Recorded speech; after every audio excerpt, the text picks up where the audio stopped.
le hacen comparable a los mejores tenores españoles como Fleta y Gayarre. Es cierto, y por eso mismo hemos decidido erigirle en protagonista de nuestro programa. Un equipo de televisión española le ha seguido por las Islas Canarias, Madrid, Barcelona, Viena y muchas otras ciudades por las que Kraus ha pasado en los últimos meses. Con todo este material hemos preparado los documentos Alfredo Kraus.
Acaba de cumplir 60 años y 32 ininterrumpidos de vida profesional. Un récord de excepción en la actualidad. Unánimemente reconocido como exponente máximo de la perfección técnica en el canto, Alfredo Kraus es el único cantante contemporáneo que ha merecido de la crítica el calificativo de Meistersinger, maestro cantor. Quizás porque nadie pueda hoy como él hacer de la técnica un acto magistral. Hasta el temible Gerhard Kramer, crítico musical del periódico vienés Die Presse, no ha vacilado en calificarle como gran señor del mundo de la ópera.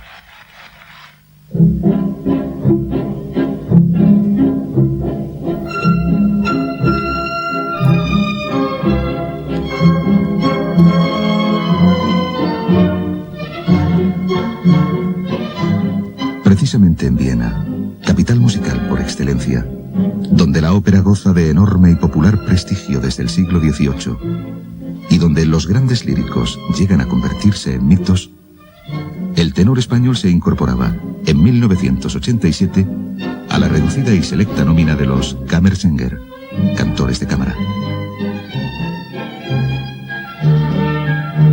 Distinción que el Estado austríaco le entregó con ocasión del triunfo que Kraus obtuvo en su reaparición tras varios años de ausencia en el escenario de la Ópera del Estado.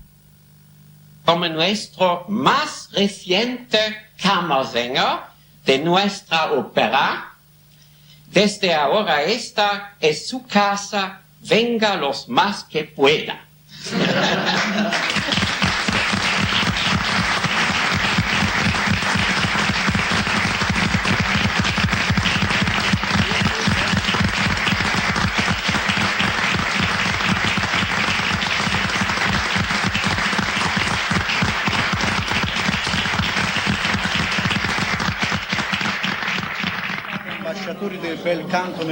En agosto de 1987, el gran tenor también era galardonado en Florencia con el premio Enrico Caruso. Abundan en su currículum los premios y distinciones que suman casi el centenar. En 1980, la Asociación de Cronistas del Espectáculo de Nueva York le otorgaba el premio ACE como figura del año. Al año siguiente recibió de manos del rey don Juan Carlos la Medalla de Oro de las Bellas Artes. En mayo de 1983 fue investido doctor honoris causa por la Universidad de La Laguna, Tenerife. Y en 1984, el ministro de Cultura francés, Jacques Lang, le entregó la medalla de Comendador de las Artes y las Letras de Francia. En 1986 recibió de los italianos el premio Tito Schipa, creado especialmente para él en su primera edición. Según el público italiano, Alfredo Kraus podría ser el sustituto de aquel eximio tenor. Italia también le ha distinguido, entre otros muchos premios, con el Fiorino de Oro, máximo galardón de la ciudad de Florencia, y con el premio Lauri Volpi, coincidiendo con la inauguración en 1984 en Reggio Emilia de un club lírico que lleva el nombre del tenor español.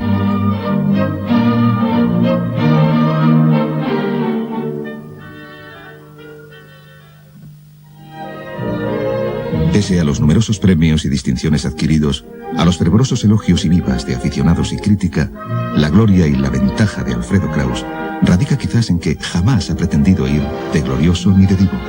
Lo suyo es la perfección, el ansia de no dormirse en los laureles que ha sabido conseguir. Así, sin concesiones hacia sí mismo, el cantante va dando una de cal lírica y otra de arena crítica, logrando realizar como artista lo que preconizaba Baudelaire: ser sublime sin interrupción. Yo estoy muy orgulloso de los premios y las condecoraciones que he recibido a lo largo de mi vida como cantante. Muy orgulloso, porque creo que es un reconocimiento a una labor que se ha hecho. Esto no quiere decir que siempre el premio se haya conseguido de una manera espontánea y sincera. A veces responde pues a una serie de circunstancias más o menos propicias, más o menos acomodaticias, más o menos políticas. No me refiero a la política en el sentido estrecho de la palabra, política de conveniencias incluso. Y muchas veces pues te dan un premio por el mero hecho de dártelo, porque hay que dárselo a alguien y el primer nombre que suena pues es el de Alfredo Kraus o el de otro cualquiera. Yo creo estar situado entre los primerísimos cantantes de ópera actuales. Naturalmente, mi opinión particular quizás no tenga nada que ver con la opinión de los demás. El canto, como todas las artes, es muy subjetivo. O sea que lo que para mí puede ser lo mejor, para otro puede ser regular o puede ser lo peor. O por lo menos no puede ser lo primero. Esto también he dicho muchas veces que no son las Olimpiadas, que el que llega primero es el campeón del mundo. Yo creo que mi manera de cantar es peculiar, es particular y sobre todo es perfeccionista. Y al señor que le guste esto, pues estará de acuerdo a lo mejor en pensar que Alfredo Kraus es un gran cantante o es el mejor.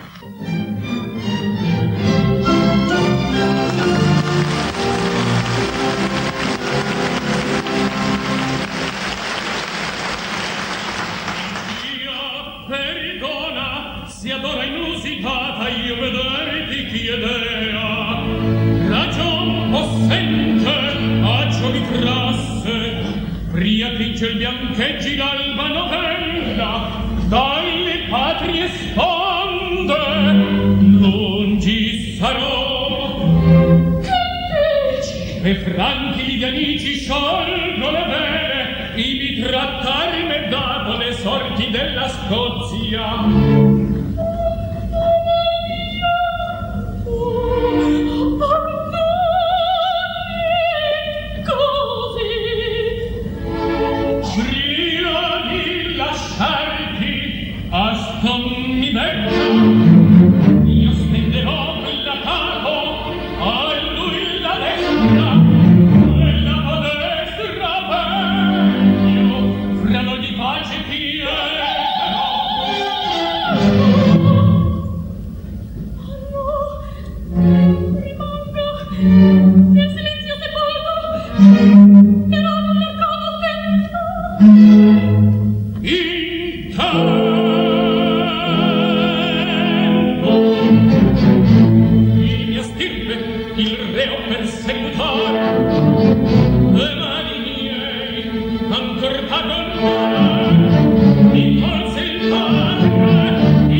El elogio y la crítica son importantes para un artista desde un punto de vista privado, personal, y desde un punto de vista público. No cabe duda de que la crítica en algunos medios tiene su importancia, influye sobre una cantidad de público que luego asistirá al teatro.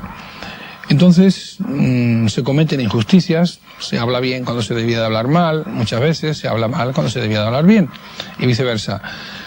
Yo no he podido escapar tampoco a esto, o sea que a mí se me dicen cosas buenas y se me dicen cosas menos buenas. Y en cuanto a los elogios del público, pues pasa exactamente lo mismo. O sea, el público reacciona de una manera, diría yo, un poco primitiva. Me gusta y no me gusta, y no se para a analizar por qué le gusta y por qué no le gusta. Al decir de muchos, su intensidad y perfección de estilo bastan para volverle único, un príncipe del bel canto, epíteto que los críticos repiten hasta el aburrimiento.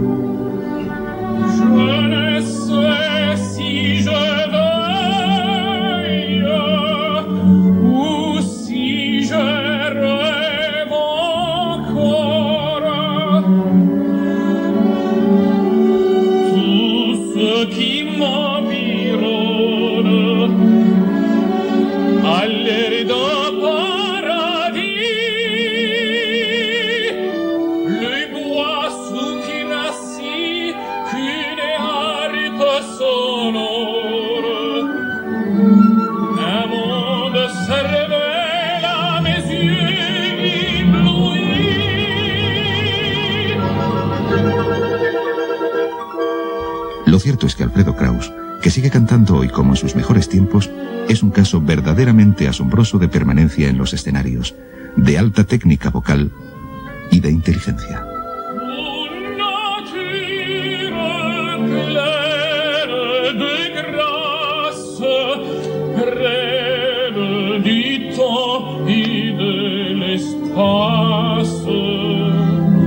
El paso de los años no ha mermado las facultades de este gran tenor.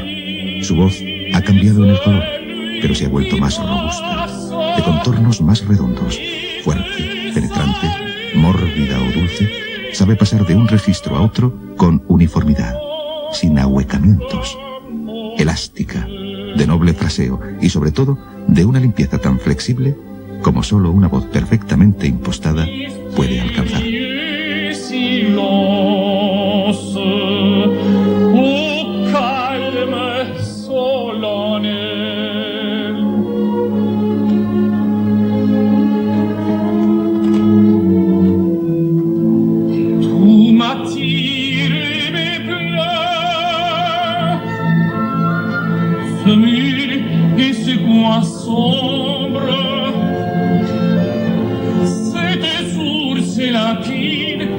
La fraîcheur de l'ombre, il n'est pas une haie, il n'est pas un buisson, où n'est close une fleur, où n'est pas sa frisson. Oh nature, enivre-moi de parfum, mère éternellement jeune, adorable et pure, ô nature, et toi soleil, viens m'inonder de tes rayons.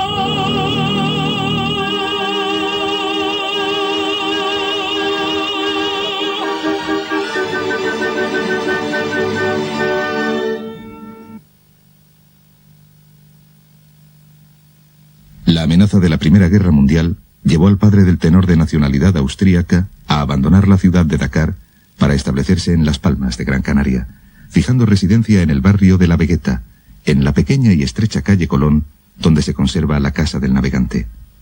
Allí iba a nacer, el 27 de noviembre de 1927, Alfredo Kraus Trujillo. Durante su infancia, el canto era aún un horizonte remotísimo que en la adolescencia se remitiría tan solo a las audiciones, compartidas con un grupo de amigos de los hoy legendarios discos de Skipa, Gili y Fleta. Mientras tanto, los padres de sus amigos empezarían a prestar atención al modo de cantar del muchacho comentando a su padre las posibilidades artísticas del joven.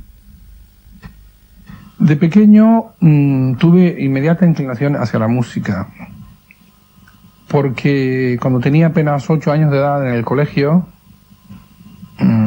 se formó el coro para cantar en la iglesia, coro de niños, y yo pues tomé parte en este coro y hacía segundas voces. Yo tenía una voz grave, una voz un poco ronca, y cantaba de las segundas voces en el corito del colegio donde íbamos luego a la iglesia a cantar. Entonces ya ahí empezó mi afición a la música y sobre todo al canto. Esto de cantar, pues ser un instrumento dentro de nosotros mismos, era una cosa que me fascinaba. Y ahí empezó mi afición al canto. En mi familia siempre hubo una afición por la música. Mi abuela tenía un primo que era tenor. Se llamaba además José Mujica. No Mojica, el famoso sudamericano tenor que cantaba, que hacía películas. Este primo estuvo incluso en Italia becado por las autoridades canarias. Pero después, así, cerca del resto de la familia, no hubo nadie que se dedicara a cantar. Mi padre tenía una voz como aficionado y mi madre también. Ahora, esta inclinación hacia el canto la heredamos los hijos, por lo que veo, porque mi hermana cantaba de mezzosoprano y mi hermano, Francisco, canta como barítono. O sea que todo lo que hay sobre el canto es de la última generación de la familia. Sin embargo, al acabar el bachillerato, el joven Kraus admitirá el deseo paterno de que siguiera estudios universitarios de ingeniería industrial. Una vez obtenido en 1950 el título de ingeniero técnico industrial, acababa el tácito pacto entre padre e hijo por el que Alfredo Kraus había podido realizar algunos tanteos en el mundo de la música mientras seguía los estudios deseados por su padre. Las primeras lecciones de canto las recibió de María Suárez, en Las Palmas. Lecciones que más tarde proseguirá en Barcelona con la cantante rusa Gali Markov. Y en Valencia, mientras realizaba prácticas como alférez, con el maestro Francisco Andrés. En el año 1955, Kraus se trasladará a Milán con el deseo de encontrar un buen profesor de canto. Pero la carta de recomendación que le proporcionara la mezzosoprano Conchita Velázquez iba dirigida a unos profesores para quienes el tiempo no había pasado en vano. Ambos habían fallecido. De modo que aquel estudiante de canto de 28 años se hallaría de pronto desorientado en una ciudad extranjera. Sin embargo, el azar le hará tropezar casualmente con una anciana compatriota cuya hermana, que había sido una gran soprano, era profesora de canto. Así fue como, una semana más tarde de aquel casual encuentro, Alfredo Kraus se convertiría en discípulo de la cantante catalana Mercedes Llopart. Tan solo un año después, el 16 de enero de 1956, debuta en el mundo de la ópera en el Teatro Real de El Cairo cantando Rigoletto junto a la mítica María Callas. La ópera descubriría entonces a su mejor duque de Mantua contemporáneo en aquel desconocido que se mostró a la altura de la gran diva. Además de grandes condiciones, Rigoletto exige también un enorme esfuerzo. La mayoría de los tenores afrontan esta ópera de Verdi al comienzo de sus carreras, pero luego la abandonan a causa de sus grandes exigencias. Después de 32 años de aquel auspicioso debut, Alfredo Kraus puede vanagloriarse aún de seguir incluyendo Rigoletto en su repertorio.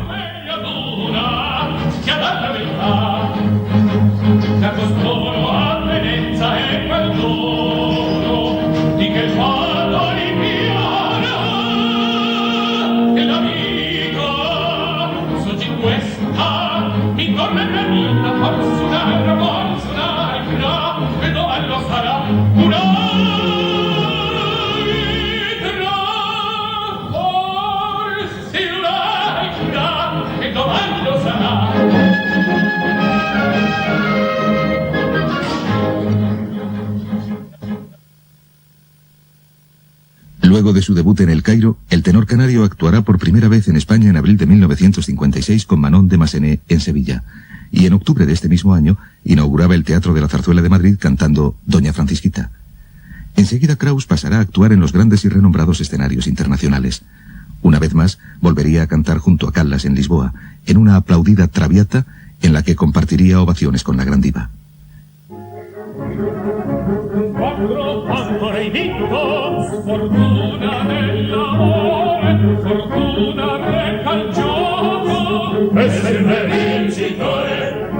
Oh, vincerò stasera, e l'oro guadagnato, poscia goder la campi, ritornerò beato.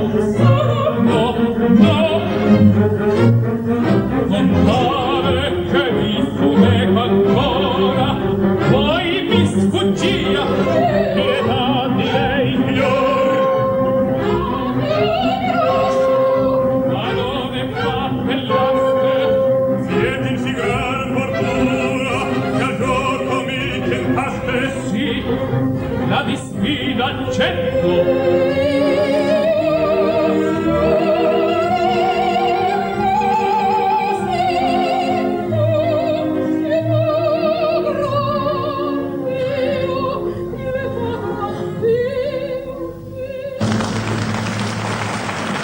Dieciocho veces, según las crónicas, salió aquella noche el tenor a saludar al público. Uno de los grandes recuerdos en mi carrera ha sido el de mi actuación con María Callas en Lisboa, cantando Traviata en el año 58. El constatar, el tener contacto con un artista de esta magnitud significa mucho para un joven que empieza una carrera como era el caso mío. María Callas demostró ser la gran artista, la gran profesional, que era una mujer que en los ensayos demostraba una humildad terrible, aceptando las correcciones, los consejos de los maestros. Y luego la gran sorpresa fue su gran compañerismo. María Callas fue conmigo una gran colega. Y esto, pues, contrariamente a todo lo que se decía y lo que se hablaba de María Callas, supuso para mí la gran sorpresa de esa actuación que tuvimos juntos. Sucederíanse luego sus actuaciones en la Fenice de Venecia junto a Renate Scotto, en el famoso Covent Garden en 1959, interpretando al Edgardo de Lucia de Lammermoor, una de las óperas favoritas de Krauss, y al año siguiente en la Scala de Milán con La Sonámbula.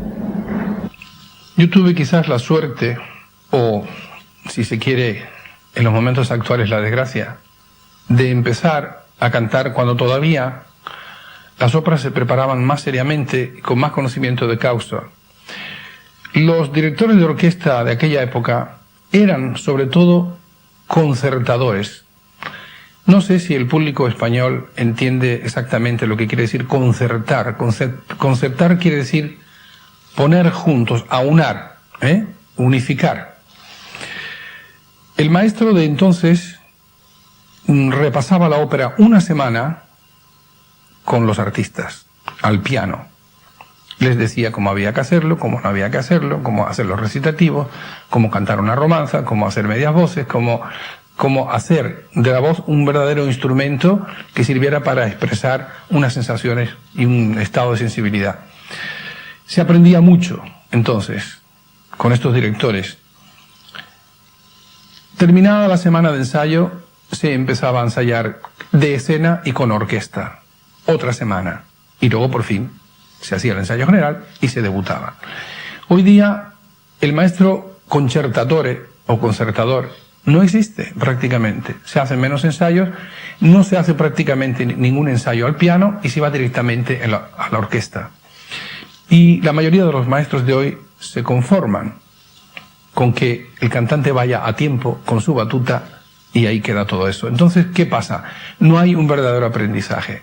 El joven cantante un poco canta a su manera, sin tener una guía, sin tener alguien que le corrija y que le lleve por el buen camino. La valoración de este gran tenor lírico fue creciendo a medida que aumentaba el interés por el melodrama romántico, género del que Krauss jamás se alejó, aun en tiempos en que la escena estaba dominada por la ópera verista. Fue el gran tenor italiano Lauri Volpi quien aconsejó al cantante a comienzos de su carrera que no se dejara seducir por la ópera verista y se mantuviera fiel a su repertorio, compuesto por obras que exigen riguroso respeto al estilo y al ritmo, facilidad para las medias voces, matices y filaturas. virtuosismo inteligente, en suma.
Recuerdo que al inicio de mi carrera estaba yo cantando en Roma el Gianni Schicchi y conocí personalmente al famoso tenor Lauri Volpi, ya retirado, el cual me oyó y se entusiasmó por mi manera de cantar, por mi técnica. Decía que era una técnica ya rara, desaparecida, que era la buena, que era la técnica de los cantantes del 18, y que lo único que tenía que tener mucho cuidado era de no pasarme y no cantar un repertorio pesado, dramático, siendo yo un tenor de voz ligera.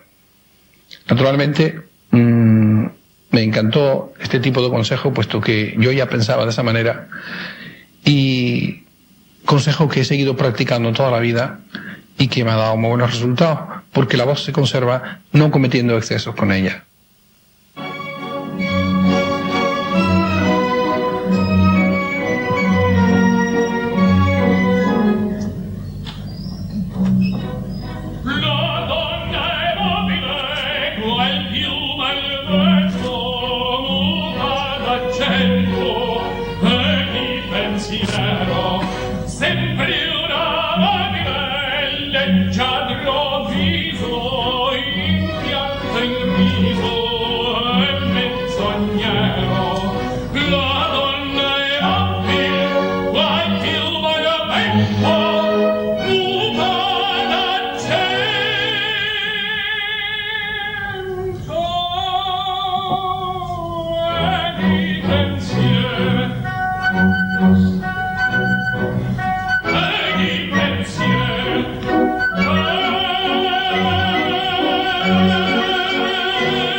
La rigurosidad de Krauss le ha permitido interpretar solo las óperas que se adaptan a su cuerda de tenor lírico. Jamás ha cantado forzado. En su opinión, un cantante debe conocer su voz y delimitar su repertorio, de modo que Alfredo Krauss no ha vacilado en quitar obras de su repertorio como El Barbero de Sevilla y La Sonámbula, cuando los resultados, en ese camino de perfección en que ha convertido su carrera, no eran, según él, lo suficientemente satisfactorios. Su dominio de la técnica belcantística le ha especializado en el difícil repertorio operístico de la segunda mitad del siglo XVIII y primera mitad del XIX, Mozart, Bellini, Donizetti. Pero su temperamento y la extensión de su voz le han permitido ir más allá de este periodo estilístico como para incluir en su repertorio obras tan diferentes como Rigoletto y Traviata de Verdi, y títulos franceses como Manon y Werther de Massenet, así como Romeo y Julieta y El Fausto de Gounod. Alrededor de 40 óperas forman el repertorio actual del tenor, en el que ha sabido descollar brillantemente, apoyado en la fidelidad al estilo de cada título y en la absoluta perfección vocal. Para cantar de la manera que yo lo hago, hay compositores que se adaptan mejor, o que yo me adapto más a ellos que otros. En general, todo compositor que ha hecho un tipo de música belcantista es lo que a mí me va, es lo que a mí me gusta. Entonces, Bellini, Donizetti, en los inicios de mi carrera, algún Rossini, y luego más tarde, ya en el repertorio francés, el romántico heroico, mejor dicho, el romántico dramático, han sido mis preferencias como Massenet y Gounod.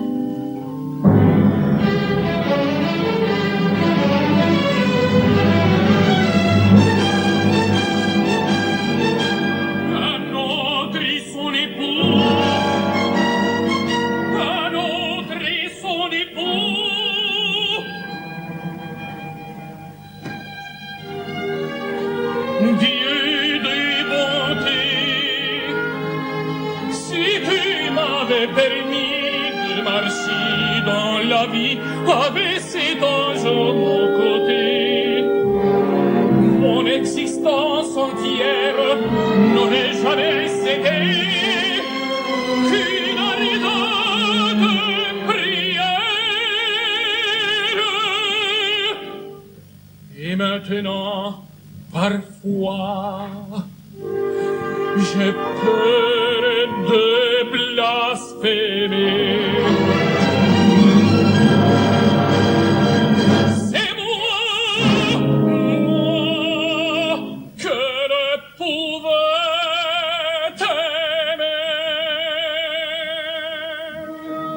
Precisamente, hay quienes le han imputado frialdad técnica, pero para la mayor parte de la crítica a su voz no le falta ni le sobra nada, y según muchos, hay óperas que no podrían hacerse sin él.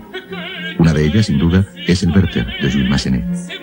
Cuando en 1984 Krauss debutó en París con esta ópera, que tradicionalmente se había representado siempre en la ópera cómica, el tenor español rompió la tradición al representarla en la Ópera de París, y la retahíla de elogios y alabanzas fue unánime en toda la prensa francesa.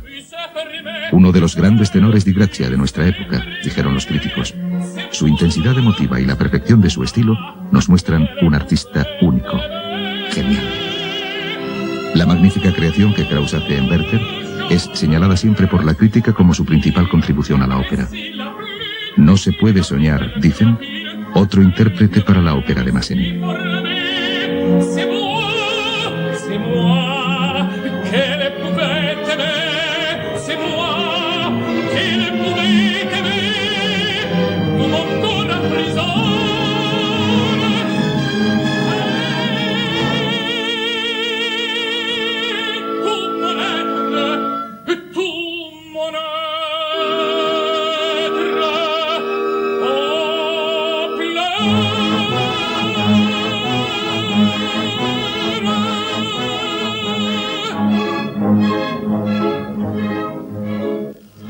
La crítica entendida, los especialistas dicen desde hace bastante tiempo que Alfredo Kraus es el cantante que posee más conocimientos técnicos y que por lo tanto canta con más técnica que ningún otro.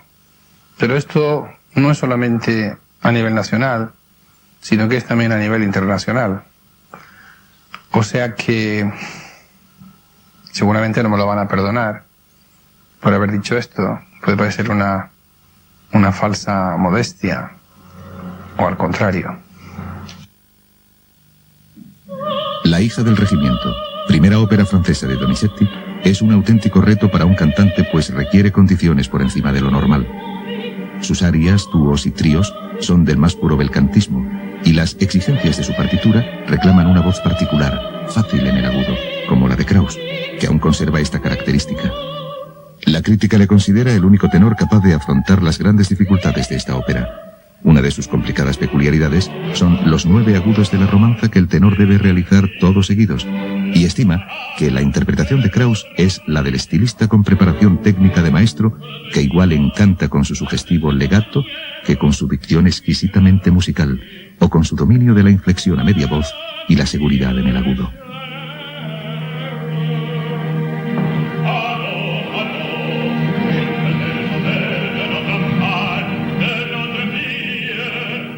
El agudo y el sobreagudo es importante porque si están escritos hay que darlos. Creo que una ópera no se canta con el do, se canta con el resto de la voz y de vez en cuando se da el do como una cosa de efecto. Yo cuando se habla de que la ópera es una cosa muy seria, pues sí, estoy de acuerdo que es una cosa muy seria, pero hay que respetarla tal y como nació. Hay que respetar ese lado un poco de circo que tiene la ópera. Hay que respetar que en el teatro el público va a oír al cantante porque le parece un fenómeno de circo, aunque no lo diga. Eso de poder cantar, eso de ser uno el propio instrumento, tiene mucha importancia para todo el mundo. Por lo tanto, los alardes que pueda hacer el cantante con esa voz son importantes. Y el agudo sigue siendo importante. Hoy día tiende a desaparecer el agudo, el sobreagudo.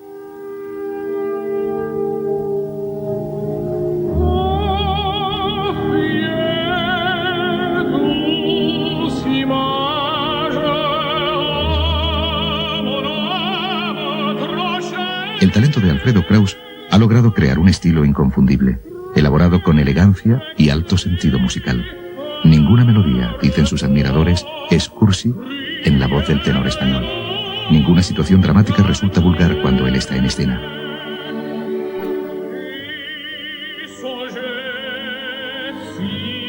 En su caso, no resulta superfluo señalar que el verdadero dominio del bel canto es verdaderamente soberbio.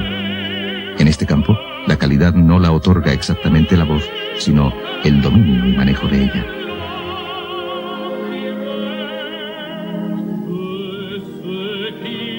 Se podría definir a Alfredo Kraus como el más tradicional de los tenores, aunque no precisamente por su corpulencia, sino por su técnica.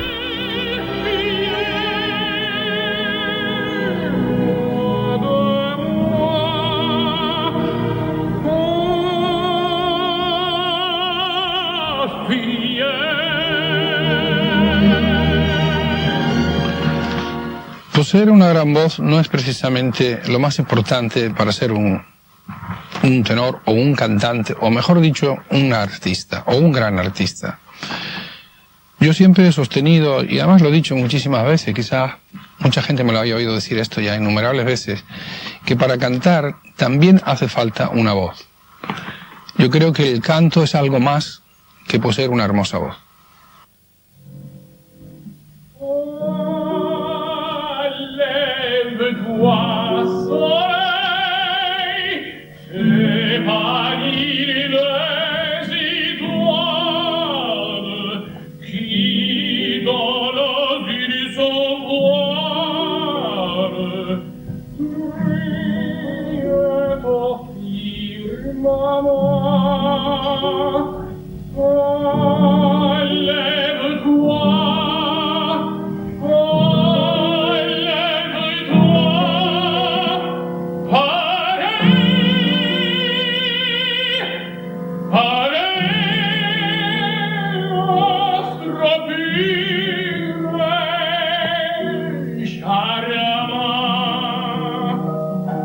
Alfredo Kraus ha estudiado y desarrollado una técnica hoy casi olvidada, la de los maestros italianos del siglo XVIII, llamada de apoyo en máscara.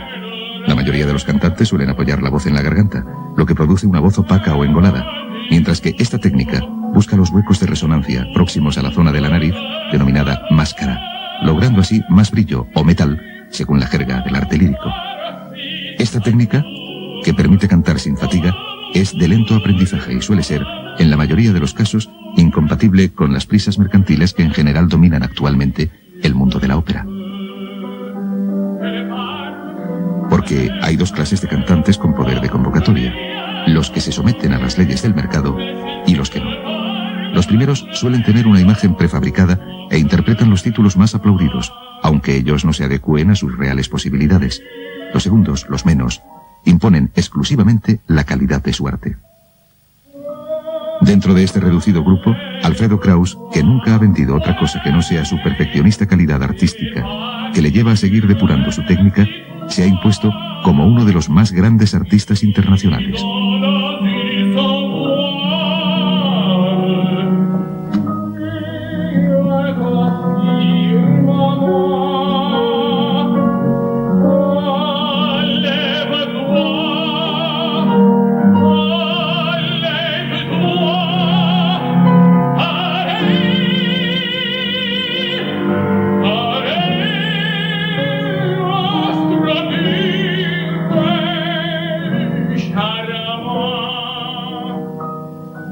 Se dice muchas veces, este cantante es muy técnico, es muy cerebral, refiriéndose a Alfredo Kraus. ¿Qué puede ser esto? ¿Un elogio?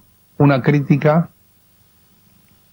A mí me parece que tendría que ser un elogio, porque esto quiere decir que uno domina perfectamente lo que está haciendo, que es como debe de ser. No se me esconde que muchas veces se dice con afán de crítica, pero ¿qué se puede hacer ante esto? Pues yo creo que estos señores que dicen eso están equivocados, porque el dominio de lo que se hace, el tener una seguridad y el tener esa técnica que permite ser dueños de una voz y no que la voz sea dueña de uno, pues es lo más interesante y lo más importante. Su mayor admirador, el público italiano, afirma que el tenor español continúa la peculiar manera de decir del gran Tito Schipa. La inusitada permanencia del tenor español durante más de 30 años en los escenarios internacionales le ha valido una carrera de éxito singular en el gran mundo de la ópera. Sin embargo, desde un punto de vista popular, masivo, hay cantantes mucho más conocidos que Kraus en España. No obstante, en Italia, Alfredo Kraus goza de enorme y fervorosa popularidad entre el público aficionado. En Italia hay un público más conocido, o más conocedor, y seguramente tiene más tradición sobre la ópera, está más acostumbrado. Hay una larga historia de la lírica a niveles más populares incluso que en España. O sea, que esto quizás explica por qué en Italia quizás se me conozca y se me aprecie más que en España. Dentro de la cuerda de tenor, Alfredo Kraus pertenece a la categoría lírico ligero, en la que rara vez se encuentran cantantes que gozan de máxima reputación internacional. Si repasamos los nombres más conocidos entre los tenores ligeros y lírico ligeros, tan solo Alba, Tagliavini, Valetti y Banzo han alcanzado fama internacional, pero sin duda no en la medida de Alfredo Kraus, favorito tanto en Europa como en América. El tenor español está convencido que las pocas primeras figuras actuales del bel canto no pueden competir con los cantantes de antaño, quienes, según su opinión, poseían mejores voces, mejor técnica y mayor profundidad. Sus preferencias se inclinan por aquellos cantantes que, en general, más que conquistar el favor del gran público, han pasado a la historia del canto como profundos conocedores de este antiguo arte. Para mí, refiriéndome a los tenores, puesto que yo soy tenor, mi gran admirado ha sido Aureliano Pértile, dentro del estilo de los tenores dramáticos, Tito Schipa, dentro de los tenores líricos ligeros, Fleta, naturalmente, y actualmente todos mis colegas aportan su granito de arena, o su gran playa de arena, y en la boca de todos están los nombres de Plácido, de Carreras, de Aragal, y de una serie de cantantes también internacionales, como Pavarotti. Hay muchos cantantes que hoy día son famosos merecidamente.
Desde hace muchos años, el renombre de las clases magistrales de Alfredo Kraus es enorme fuera de España.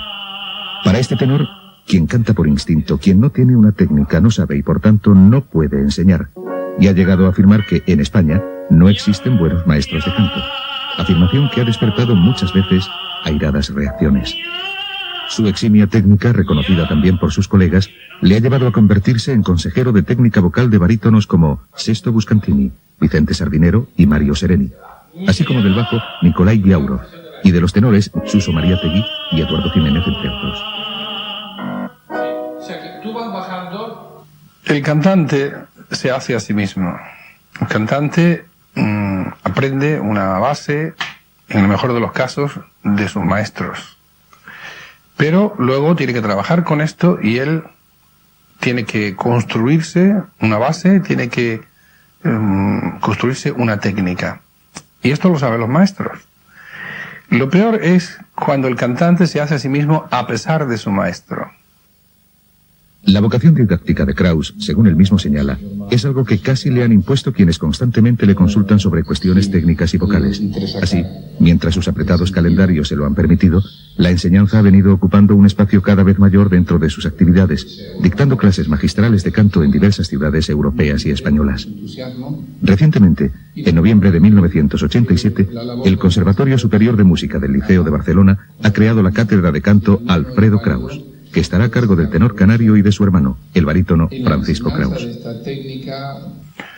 Yo creo que esta iniciativa que se acaba de producir ahora en el Conservatorio del Teatro del Liceo de Barcelona es importante. Por supuesto que me satisface, porque tener el nombre de una cátedra en un conservatorio pues siempre es importante, porque te han reconocido un valor, te han reconocido que de alguna manera tienes una parte significativa e importante en la enseñanza del canto. Pero sobre todo me satisface aún más es que esta iniciativa sea una especie de ejemplo, no para que me den más cátedras a nombre mío, sino para que se tome un poco más en serio el canto en España y para que de verdad exista una cátedra virtuosista de doctorado, que es lo que se pretende con esta cátedra. O sea que el alumno, una vez que ha terminado sus estudios en el conservatorio o en la escuela de canto que sea, pueda finalizar un poco más sus estudios más completos y mejor preparado para iniciar una carrera artística ya como profesional en el teatro. Toglietemi la vita ancora. Toglietemi la vita ancora, crudele.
crudeli cieli,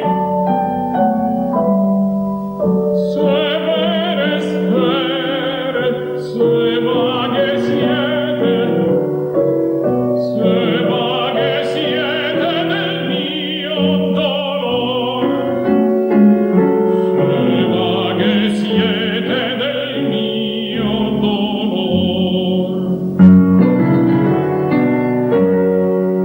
Toglietemi la vita ancor,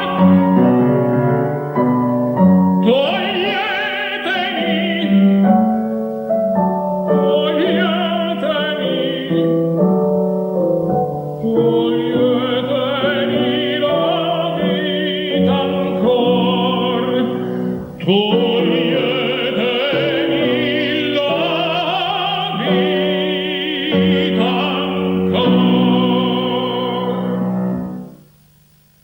Para Alfredo Kraus, la verdadera dimensión del cantante de ópera solo es apreciable sobre el escenario. En toda su carrera, solo ha protagonizado 2 películas: Gayarre, biografía del gran tenor español del siglo pasado, en 1958, y El vagabundo y la estrella, en 1960. Por otra parte, pese a poseer una amplia discografía, no se muestra demasiado inclinado a grabar discos porque considera que las grabaciones de óperas se realizan con artificios y trucajes y la voz jamás queda natural, como la oída en directo. Este cantante, que ha hecho de la exigencia su distintivo particular, tampoco cree que el grabar discos de canciones populares sea una manera eficaz de acercar al público mayoritario a la ópera, que continúa siendo un arte elitista. Según Kraus, una figura de renombre con sentido de la responsabilidad no puede subir a cantar a un escenario sin dejar de lucirse, porque su público y el caché que se le paga, dice, así lo exigen. Por ello, se muestra constantemente preocupado por dar satisfacción a ese público que asiste a los grandes teatros para oírle. Su voz, que prepara y cuida sin pausa, con inacabado afán perfeccionista, está por encima de cualquier otra cosa, para que su público disfrute siempre más.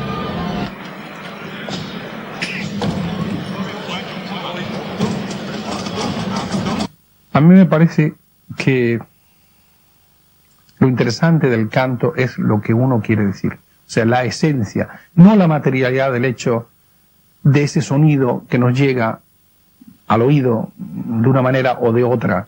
Es importante, sí, la manera en que nos llega, cómo nos llega, pero es importante lo que queremos decir a través de esto.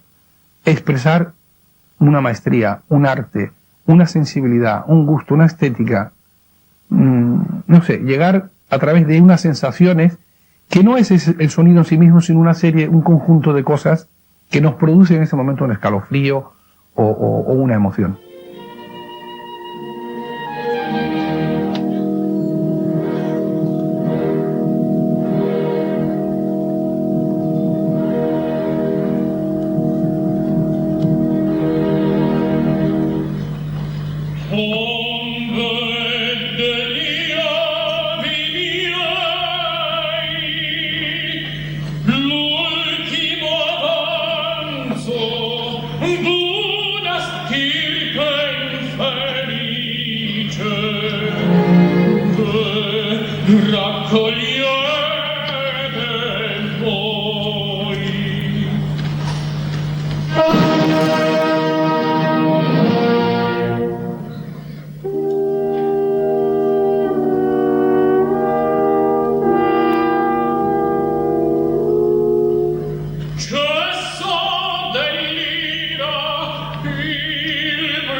Scarsa fu la notte al tribudio.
un estricto orden en su vida diaria y algunas veces ha sido tildado de cerebral, calificativo que él considera un halago. Divo en el escenario, antidivo fuera de él, Alfredo Kraus tiene fama de huir de exhibicionismos y halagos fatuos, manteniéndose siempre al margen de la popularidad. Cuando busca el reposo, se recluye en su casa de Lanzarote, donde encuentra la ansiada y siempre añorada presencia del mar que le acompañó desde la infancia.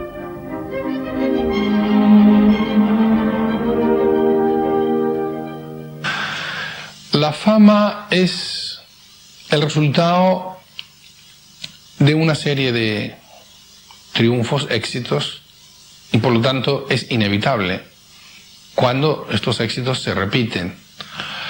La celebridad, la fama. Lo que pasa es que hay quien le gusta y a quien no le gusta.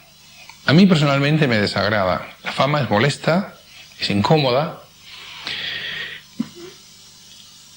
Pero claro, cuando se dan estas circunstancias no queda más remedio que conformarse y intentar de alguna manera superar esos momentos que pueden parecer agradables pero que no lo son.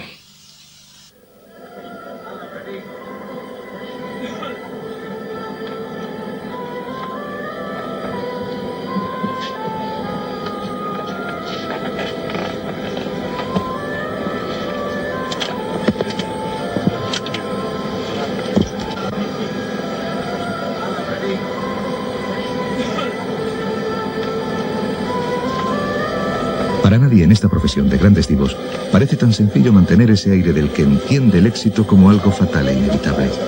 Alfredo Kraus conoce las servidumbres del éxito. Cuando éste se alcanza ya no se es libre. La vida del artista está siempre excesivamente programada. Actuaciones, grabaciones, actos sociales. Se es completamente esclavo, dice el tenor, ya no de la profesión, sino de cosas muchas veces accesorias.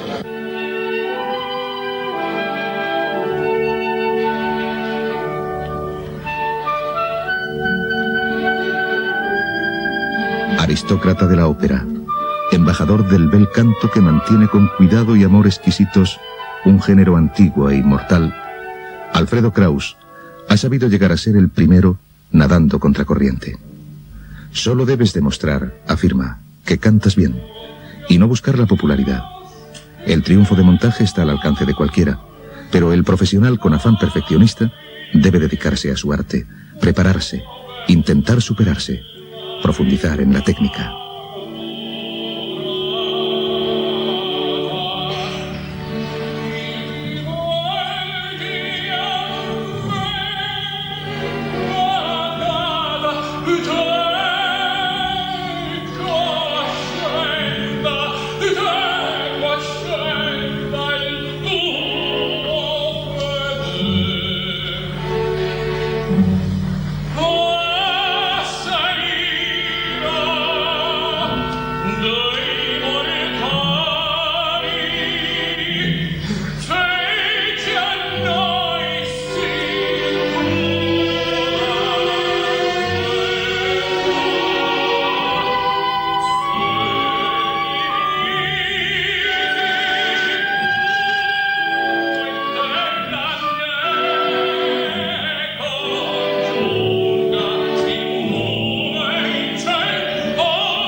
Alfredo Kraus, artista exigente, sabemos que el genio no es otra cosa que experiencia acumulada.